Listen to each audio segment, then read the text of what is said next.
sacred. They are not prepared to view life as sacred. And if you look around, you don't know why they have this attitude.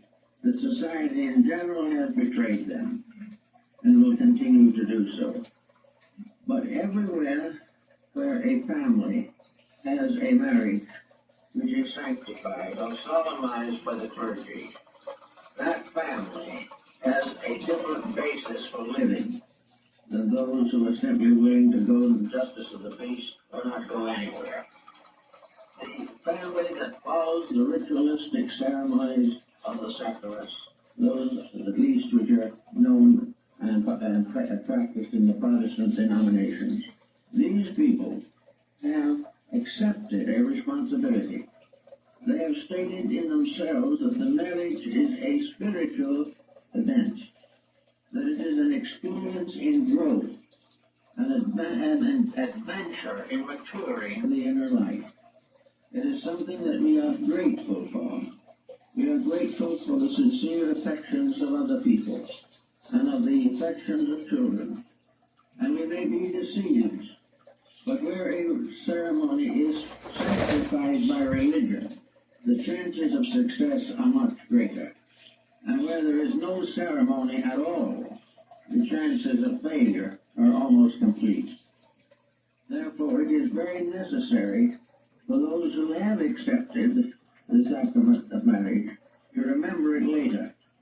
And when things are rough, they get a little rough in the going, to remember that we have made a convicted statement.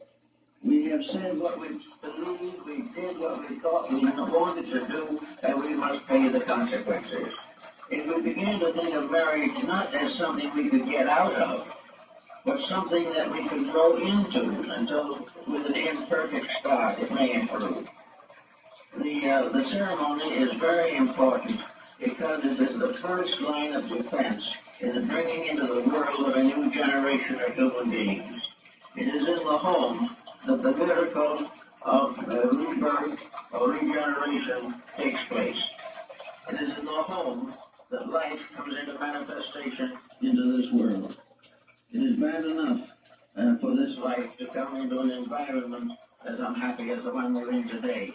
But it is even more tragic when the intimate environment into which it is born fails to have family. Should really remind each other and themselves of the commitment of the responsibilities of marriage and parenthood. That some way these are natural principles. These are not something that was developed by King James in the first edition of the King James Bible. They were not something that the Greeks developed, or the Egyptians, or the Chinese. Every people in the world has recognized the necessity of preparing a sound foundation for the incarnation of children. That they must have the right beginning, and that enough people giving their children a wrong beginning will end in a world war. Once we have destroyed the faith of the young, it is hard to restore it. And it is hard to protect it if we have not protected it in ourselves. Therefore, the very great purpose and reason behind all this is to recognize that the coming in of a better generation is the long-range solution to the present problem. They have got